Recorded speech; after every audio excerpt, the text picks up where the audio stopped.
মাননীয় আদালত আজ কাঠগড়ায় দাঁড়িয়ে আছে দেখতে শান্তশিষ্ট একজন মেয়ে, নাম তার জিলাপিনী। মাননীয় আদালত, এই জিলাপিনীর অপরাধ হচ্ছে সে বছরের 12 মাসের মধ্যে প্রায় 11 মাস খুব শান্তশিষ্ট থাকে, কিন্তু রমজান মাস আসতে না আসতেই সে তার অপরাধ জগতে পা রাখেন। অর্ডার অর্ডার অর্ডার, অপ্রয়োজনীয় কথা বাদ দিয়ে জিলাপিনীর অপরাধ অন্বেষণ করা হোক।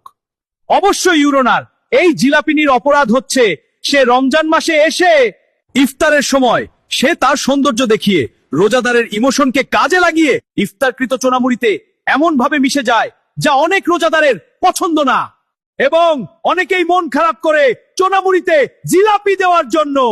সুতরাং মাননীয় আদালত, আমি রোজাদারের পক্ষ থেকে বলছি এই জিলাপিনীকে রমজানের পুরো 1 মাস পর্যন্ত বাংলাদেশ থেকে ব্যান করে দেওয়া হোক। অর্ডার অর্ডার, সকল প্রমাণের ভিত্তিতে আদালত একপক্ষ বিচারের সমর্থন করছে না, কারণ একটি জিনিসের ভালো খারাপ উভয় দিক থাকে। দর্শক, এই মামলার বিচার আপনারাই করেন, দেখি কে কেমন বিচার করেন। আর হ্যাঁ, ফলো করে রাখবেন।